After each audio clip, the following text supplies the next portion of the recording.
How's it going, folks? So I was going to go ahead and make my 2014 recap video. That's what this was supposed to be, about my life in 2014 and how I thought about it and the progression and where I want to head in 2015.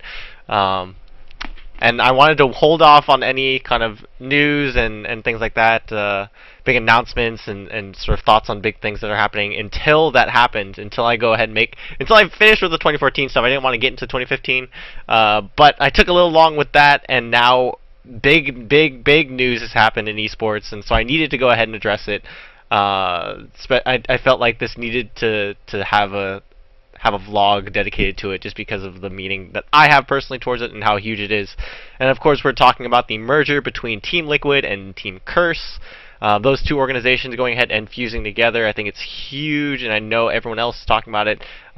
Probably the biggest merger in esports that we've had so far.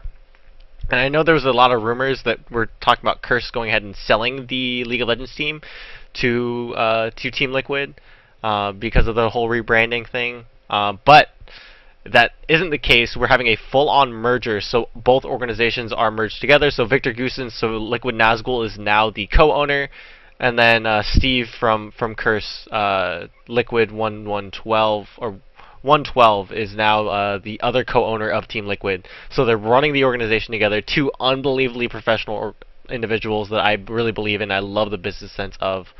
I think they're both unbelievably intelligent and just great guys to go ahead and run this organization. And I'm super excited to go ahead and see what they do with Team Liquid moving forward. And I think so. So it works really well just because of the way both teams were set up. I think both teams, Liquid and Curse, were both sort of at the forefront of pushing esports to something brand new, and to seeing, where we can go ahead and take what's the next step of esports, where's the next level of professionalism, the next the next business model that we can go ahead and follow to kind of grow the sport and grow our teams. And I think they've really taken that step forward to say, yeah, okay, this is how we make the business more successful. This is how we push the limit of what's possible, what we've seen so far. And I think, man, like both of these guys together now, it's gonna be unbelievable to see what happens. I'm super excited, as you can tell. I think it also worked really well just because the sponsors lined up really well. I don't think they have any conflicting sponsors, or if they do, they are the same. I think it's either the same sponsor or they have very similar. If the sponsors are similar, it's different enough where they don't have to drop any sponsors, which is really cool. Also, their teams lined up really well, so they both shared a Hearthstone team and a League of Legends, they shared a Hearthstone team and a Smash team, I think. If I remember correctly, let me go ahead and look that up. But yeah, so like the Smashers that they had Chillin' Dude, and they had Hungry Box, and I think MacD as well. And so those players now join up with KDJ and Ken to go ahead and join in and become the Team Liquid Smash team, which is really cool. Let's go ahead, and there it is. And they're Hearthstone players as well. Go ahead and join. I'm not sure if they had CS:GO. Looking right now, they didn't actually have CS:GO. They have a Heroes of the Storm team, which Team Liquid, I'm not entirely sure. I don't think they've really gotten into yet. Oh wait, no, they have. They have a Heroes of the Storm team that Chet is running, but I don't think. Well, no, they can have two. They can have two Heroes of the Storm teams. So they have a League of Legends team as well. So the League of Legends team, of course, joins in with Team Liquid. Team Liquid had a missing spot with League of Legends, so that gets them involved, which is a big point I'll get to in a minute. And then also, Curse did not have a Dota or a StarCraft 2 team, which does go ahead and help them very much, sort of not having any conflictions with Curse, because those teams do not have any. They don't have any of those two. So yeah, I think just combining the two organizations was a perfect idea, perfect mixture. Deal absolutely huge. I think, again, we'll go back to it right now. The biggest thing is League of Legends is finally getting its taste of Team Liquid, which is absolutely gigantic. I think Team Liquid is probably the biggest esports organization that hasn't yet gone into League of Legends.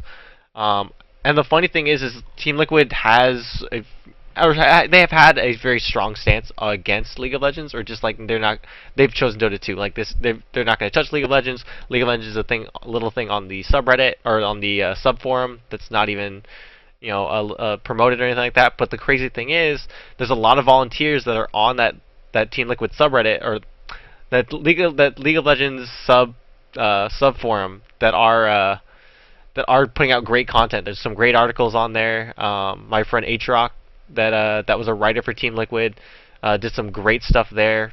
He now works for Twitch, but I mean, I've seen the amount of content that have come out from Team Liquid, and it's some great content that people just aren't recognizing, or people aren't getting to see because Team Liquid isn't promoting it. And now they sort of have to, or they are going to start really pushing that content, which I'm really excited to see. And so maybe they can even start paying these people and get even more great content.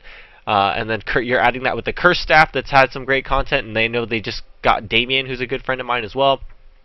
Was a content creator for Azubu, and then he moved over to Curse, and so he's just a great content creator. I'm really excited to see what content he can do now with the Team Liquid backing.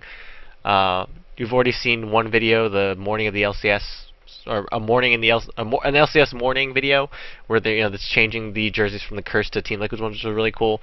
So yeah, I mean, overall, I'm just super excited to go ahead and see what these two organizations can do together. I think Team Liquid coming into the League of Legends scene helps the League of Legends scene as a whole, sort of has everyone step their own game up, because Team Liquid is such a powerhouse, and I think that brand is so synonymous with esports that I think it can only help the scene. And I think as well, getting people, maybe people that have just joined in with League of Legends that don't know who Team Liquid is, can also help the Team Liquid side and help expose people to more esports. So expose people to StarCraft 2, expose people to Smash, that maybe might not have if they didn't know that Team Liquid was around. Because TeamLiquid.net is still an unbelievable resource for esports, whether or not you're interested in League of Legends or not. So yeah, I'm super excited and very glad that with League of Legends being a growing esport, that or not a growing esport, but I mean the most popular esport. And I'm very happy that yeah, super excited to go ahead and see what's going on there, guys. So yeah, I'll probably be back in a couple of days, or maybe even tomorrow, or maybe even later tonight. You never know, with that 2014 recap on my thoughts. I need to still write some things down to make sure I don't miss anything. But yeah, I'll probably be back with that, and then keep looking out for this Team Liquid stuff, because I'm super excited for it, and you should be too.